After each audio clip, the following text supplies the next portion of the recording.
नमस्कार, बहुत स्वागत है आपका। आप देख रहे हैं पहाड़ प्राइम और मैं हूं आपके साथ आयुषी नेगी। तो उत्तराखंड में भी शाहीन बाग जैसी साजिश की बू आ रही है। हल्द्वानी में अतिक्रमण की जद में आए लोगों का दर्द अपनी जगह है, मगर इस बीच कुछ मौलाना लोगों को भड़काने में लगे हैं। दिल्ली के शाहीन बाग की ही तरह हल्द्वानी में लोगों को भड़काने की साजिश हो रही है।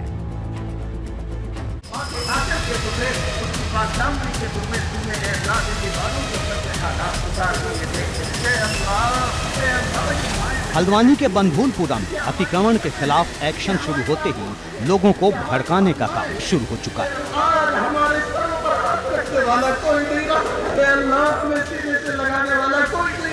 कुछ मौलाना धर्म के नाम पर लोगों को भड़काते हुए नजर आ रहे हैं।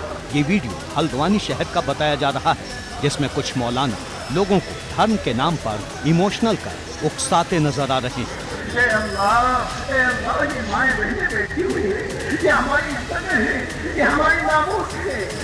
देखते ही देखते हल्द्वानी में कई मौलानाओं ने डेरा जमा लिया है। जिस तरह से दिल्ली के शाहीन बाग में लोगों को भड़काया गया था, ठीक उसी तर्ज पर यहाँ भी साजिश की बू आ रही है। इस बीच मामले ने सियासी रंग भी ले लिया है। सपा का एक डेलीगेशन बुधवार को हल्द्वानी जाएगा। सरकार का काम होता है लोगों को बचाए, ये सरकार की जिम्मेदारी है।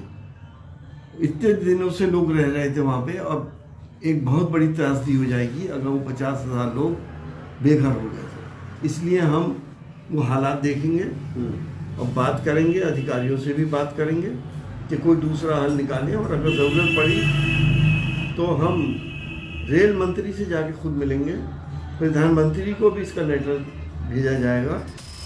उधर AIMIM प्रमुख असदुद्दीन ओवैसी भी अतिक्रमणकारियों के समर्थन में उतर आए हैं। दिल्ली में इलीगल कॉलोनीज को मोदी सरकार रेगुलाइज करती है। दिल्ली में चुनाव से पहले करती है। यहां पर 2016 में वही स्टेट गवर्नमेंट ने यह कहा कि ये स्टेट की प्रॉपर्टी है। आज वहां की उत्तराखंड की बीजेपी की सरकार ये कह रही है कि स्टेट की नहीं है प्रॉपर्टी। आप बताइए कि ये कैसा इंक्रोचमेंट हो सकता है जब वहां पर 3 गवर्नमेंट के इंटर कॉलेज हैं, 5 गवर्नमेंट के स्कूल हैं, 5 गवर्नमेंट के स्कूल हैं, 3 गवर्नमेंट इंटर कॉलेज है। तो क्या हल्द्वानी में ये क्या इंक्रोचमेंट है? ये इतने सालों से कैसा गवर्नमेंट ने स्कूल खोला और इंटर कॉलेज खोला वहां पर? जाहिर है हल्द्वानी का मामला अब दिनों दिन गर्माता जा रहा है। ऐसे में आशंका ये है कि ये मामला आने वाले दिनों में और तूल पकड़ सकता है। विवाद बढ़ने की आशंका को लेकर हल्द्वानी में पुलिस और खुफिया तंत्र भी चौकन्ने हैं। ABP गंगा के लिए हल्द्वानी से अंकित मित्तल की रिपोर्ट। और रुड़की से बड़ी खबर अब आपको बता दें, बनभूलपुरा मामले पर कांग्रेस विधायक का बयान। कलियर से कांग्रेस विधायक फुरकान अहमद का बयान सामने आया है। 50,000 लोगों को हटाने से पहले पुनर्वास की व्यवस्था हो, सरकार से उन्होंने ये मांग की है। तो रुड़की से ये बड़ी खबर आप देख रहे हैं। कलियर से कांग्रेस विधायक फुरकान अहमद का ये बयान, 50,000 से लोगों को हटाने से पहले पुनर्वास की व्यवस्था सरकार की तरफ से की जाए।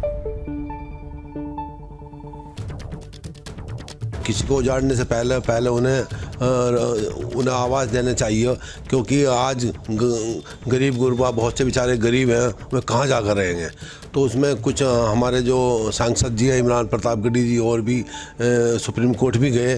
तो उम्मीद है कि सुप्रीम कोर्ट से उन्हें सहायता मिल जाएगी। और इसी मामले पर गणेश जोशी का भी बयान सामने आया है। कैबिनेट मंत्री गणेश जोशी का बयान, जो भी सुप्रीम कोर्ट का फैसला होगा उसी के हिसाब से कार्रवाई होगी। तो हल्द्वानी के बनभूलपुरा मामले पर गणेश जोशी का बयान सामने आया है। उनका ये कहना है कि जो भी सुप्रीम कोर्ट का फैसला होगा उसी के हिसाब से अब आगे कार्रवाई की जाएगी। देखिए, क्योंकि मामला सर्वोच्च न्यायालय में है, हाई कोर्ट ने उनके खिलाफ फैसला दिया है और सुप्रीम कोर्ट का जो भी निर्णय होगा वो मान्य होगा। सरकार उसके अनुसार काम करेगी। हल्द्वानी में रेलवे की जमीन से अतिक्रमण हटाने की कार्रवाई चल रही है, मगर बड़ा सवाल ये है कितने लोग आखिरकार जाएंगे कहां। अतिक्रमण की जद में 4,000 से ज्यादा परिवार आ रहे हैं और यही वजह है कि लोग मांग कर रहे हैं कि पहले उन्हें विस्थापित किया जाए।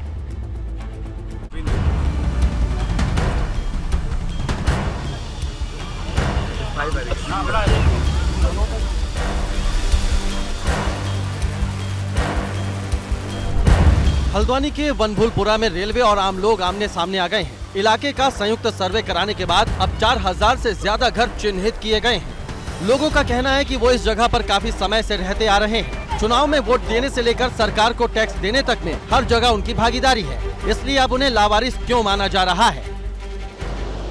सर्दियों के मौसम में अचानक जो हम पर ये हो रहा है, वैसे तो अब हमें माननीय उच्च न्यायालय का बहुत ही जो है बेकरारी से वहाँ का फैसले का इंतजार है। क्या मिलता है वो देखेंगे। अब इतनी सर्दियों बच्चे बुजुर्ग कहाँ जाएंगे ये लोग। हमारी राज्य सरकार है, हमारी नगर निगम है, ये देखे इस चीज़ को। मेरे दादा और मेरे वालिद साहब यहाँ रहे काफ़ी समय हो गया, काफ़ी अरसा, लगभग 50 से 60 साल का समय गुजर चुका है। आज तक इस मामले को कभी कोई मामला ही नहीं बना कि रेलवे की ज़मीन है ये। जहाँ तक हाई कोर्ट का मामला है, हम उसके कोर्ट के फैसले का सम्मान करते हैं और जो यहाँ के नुमाइंदे हैं वो दिल्ली गए हुए हैं सुप्रीम कोर्ट।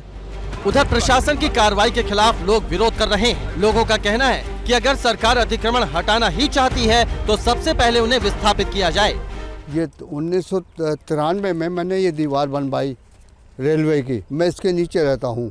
हाँ, और पहले मैं यहाँ मंदिर के पीछे रहा करता था सन 60 में, और 65 में मैं 60 से पहले इधर को आ गया यहाँ रेलवे की दीवार से। तो ये हमारे सामने सब कुछ बना है, ये पटली भी हमारे सामने बनी है। तो रेलवे को इतने साल यहाँ पे जो मतलब घर वो बना पिलरबंदी करनी चाहिए थी। इससे आगे ये सरकार को जो सुविधाएं दी हैं सरकार ने, यहाँ पे स्कूल अस्पताल बनाए हैं या जो मतलब मंदिर मस्जिद सभी बनाए हुए हैं, तो उसी टाइम पर रोक लगनी चाहिए। उधर कांग्रेस भी अब बनभूलपुरा के लोगों के बचाव में उतर आई है। पूर्व सीएम हरीश रावत का कहना है कि सरकार को बीच बचाव का रास्ता खोजना चाहिए।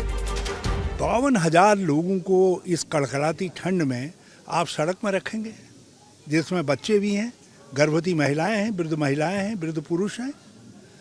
हमारे राज्य के मानवीय चेहरे के लिए ये एक चुनौतीपूर्ण समय है कि इस राज्य मानवीय मूल्यों का राज्य है।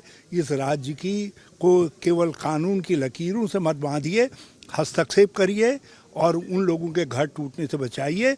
समस्या है, रेलवे की भी प्रॉब्लम हो सकती है, उसका समाधान बैठ करके बातचीत करके निकाला जा सकता है। हाईकोर्ट के आदेश के बाद बनभूलपुरा और गफूर बस्ती में रेलवे की 78 एकड़ जमीन को खाली कराया जाना है। सोमवार को रेलवे ने लाउड स्पीकर के जरिए मुनादी भी कराई। लोगों को घर खाली करने के लिए 1 हफ्ते का समय दिया गया है। घर खाली न करने की स्थिति में बुलडोजर चलाने पर खर्च का भुगतान भी अतिक्रमणकारियों से वसूलने की चेतावनी दी गई है। एबीपी गंगा के लिए हल्द्वानी से अंकित शाह की रिपोर्ट। उधर अतिक्रमण क्षेत्र गफूर बस्ती और बनभूलपुरा को लेकर प्रशासन पूरी तरह से तैयार है। शुरुआती कार्रवाई में पिलर बंदी, सीमांकन और ज्वाइंट सर्वे के काम पूरे हुए हैं। अतिक्रमण हटाए जाने को लेकर 14 कंपनी पीएसी, जिनमें 5 कंपनी रैपिड एक्शन फोर्स की मांग की गई है और इसके अलावा गढ़वाल रेंज से 1000 महिला पुरुष सिपाही की डिमांड की गई है। केंद्र सरकार ने 1771 अवैध कॉलोनियों को दिल्ली के अंदर लीगलाइज किया और लाखों लोगों को रिलीफ दी गई। क्या केंद्र सरकार उत्तराखंड की इस पवित्र भूमि में पिछले 100 सालों से जो लोग यहाँ रहते चले आ रहे हैं, क्या उनके लिए पार्लियामेंट में कोई एक्ट ला करके उनको क्या सुविधा नहीं पहुँचाई जा सकती? और मैंने अभी जो देखा है, जो अभी का भी जजमेंट है, उसमें भी इंटरनल बहुत कंट्रोवर्सी है। 14 कंपनी पीएसी जो है इसके लिए जो है पैरा सीपीएमएफ के लिए डिमांड किया है, जिसमें 5 कंपनी जो है वो आरपीएफ की है, रैपिड एक्शन फोर्स की। तो ये जो है हमारे पास संभवतः 8 तारीख तक पहुंच जाएगी। और जो गढ़वाल से जो सिपाही आने हैं, लगभग 1000 के करीब हमने मांग किया है, जिसमें महिला पुरुष दोनों है। और चलिए आगे बढ़ेंगे, अब बात करेंगे जोशीमठ की। तो जोशीमठ शहर के लोगों की नींद इन दिनों उड़ी हुई है। दरअसल एक एक करके 500 से ज्यादा घरों में दरारें आ चुकी है, जिस वजह से लोग दहशत में जी रहे हैं। और इसीलिए हम कह रहे हैं, पहाड़ पर पाताल लोक कल्टीवेटर।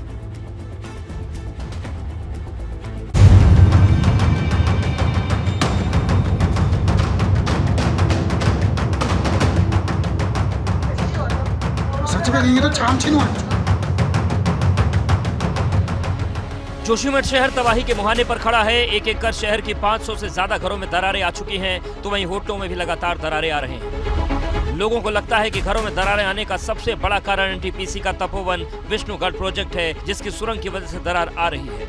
पूरे मोहल्ले में नीचे से घरों में बड़ी बड़ी दरारें पड़ चुकी है और भूधसाव से तो हमको खतरा बना ही है, पर हमारे पीछे जो बड़े बड़े 5-6 मंजिला इमारत बनी है उससे हमको एक अतिरिक्त दबाव है।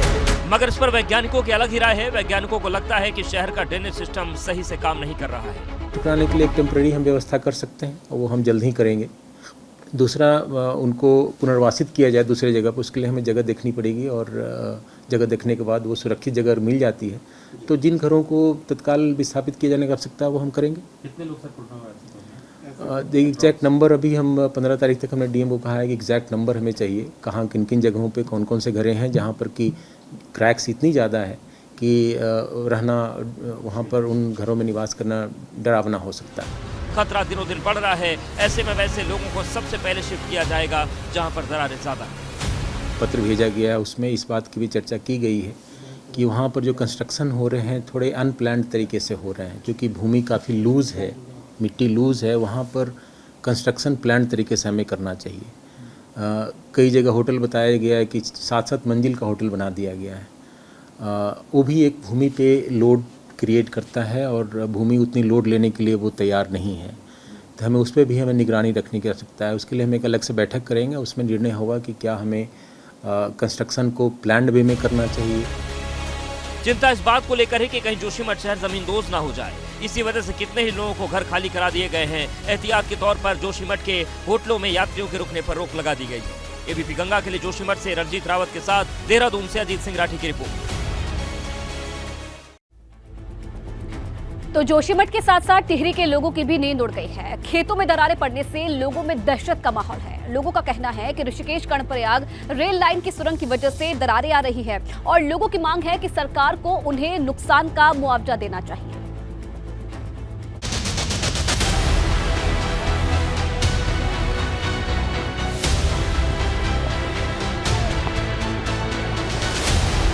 टिहरी के अटाली गांव के ग्रामीण खौफजदा हैं। ग्रामीणों की दहशत की वजह है उनके खेतों में पड़ रही ये बड़ी बड़ी दरारें। ग्रामीणों का कहना है कि जब से ऋषिकेश कर्णप्रयाग रेल लाइन का निर्माण शुरू हुआ है तभी से ये दरारें पड़ रही हैं। पहले ये दरारें छोटी थी मगर अब इनका आकार और दायरा बढ़ रहा है। इसमें इन्होंने पहले कुछ वादे किए थे कि रास्ते और जो भी यहाँ पे नुकसान हुआ है उसके वादे किए थे वो पूरे नहीं हुए। इन दिनों नरेंद्र नगर इलाके में अटाली गांव के नीचे से होकर सुरंग निर्माण का काम चल रहा है। लोगों को लगता है कि सुरंग निर्माण की वजह से जमीन में दरार आ रही है। इसके साथ ही लोगों के घरों में भी दरारें आना शुरू हो गई हैं। ग्रामीणों की शिकायत पर अधिकारियों ने संज्ञान लिया है और रिपोर्ट उच्च अधिकारियों को भेजी गई है। वर्तमान में जो खेतों में दरारें आई हैं उसके संबंध में भूगर्भीय सर्वे हमारे जो स्पेशलिस्ट हैं, जो टेक्निकल इंजीनियर हैं, उनके द्वारा किया जा रहा है। जल्दी इसकी रिपोर्ट आ जाएगी, उसके बाद ही कहा जाएगा कि इसका असर कहाँ तक है। द्वितीय जो गांव वालों की जो भी डिमांड है वो हमारे उच्च अधिकारियों के समक्ष रखी जाएगी। उसी के लिए आज मैं आया हूँ। जल्दी गांव वाले इस संबंध में अपना एक राय बना के अपना प्रस्ताव देंगे। इस प्रस्ताव को उच्च अधिकारियों को अवगत कराया। जमीन धंसने से ग्रामीणों में गुस्सा है। ग्रामीणों का कहना है कि उन्होंने अपने जीवन की जमा पूंजी अपने मकानों में लगाई है। खेती बाड़ी से ही उनका घर चलता है, इसीलिए वो अपनी आंखों के सामने इसे बिखरने नहीं देंगे। एबीपी गंगा के लिए टिहरी से अंकित मित्तल की रिपोर्ट।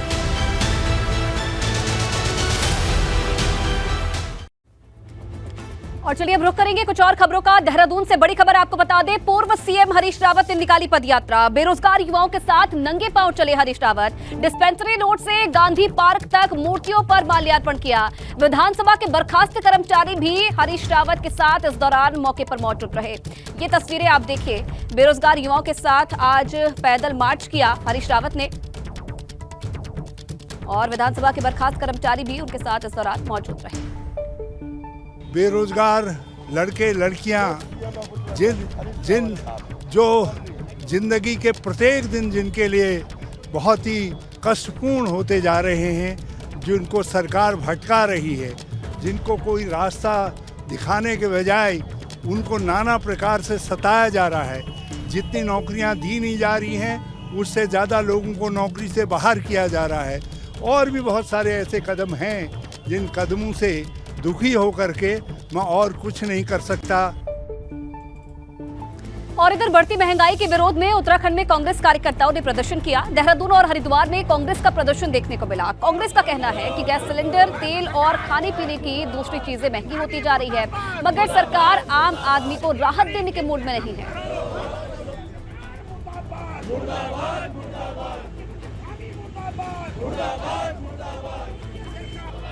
दो तस्वीरें आप देख रहे हैं देहरादून में और हरिद्वार में आज कांग्रेसी कार्यकर्ताओं की तरफ से प्रदर्शन किया गया। महंगाई, बेरोजगारी को लेकर तमाम मुद्दों को लेकर आज कांग्रेस की तरफ से प्रदर्शन किया है। और चलिए आगे बढ़ेंगे। आपको बता दें कि लगातार पौड़ी के कलजीखाल ब्लॉक में सतपुली क्षेत्र को आपस में जोड़ने वाला बांगघाट पुल क्षतिग्रस्त हो गया है और पुल के क्षतिग्रस्त होने पर इससे भारी वाहनों की आवाजाही भी बंद कर दी गई थी। बड़े वाहन बंद होने से अब लोगों के सामने जरूरी सामानों की किल्लत होने लगी है। राशन, गैस सिलेंडर, निर्माण सामग्री समेत तमाम जरूरी सामान के लिए अब ग्रामीणों को महंगे दाम चुकाने पड़ रहे हैं। भारी वाहनों की आवाजाही बंद होने से अब 90 किलोमीटर की अतिरिक्त दूरी तय करनी पड़ रही है।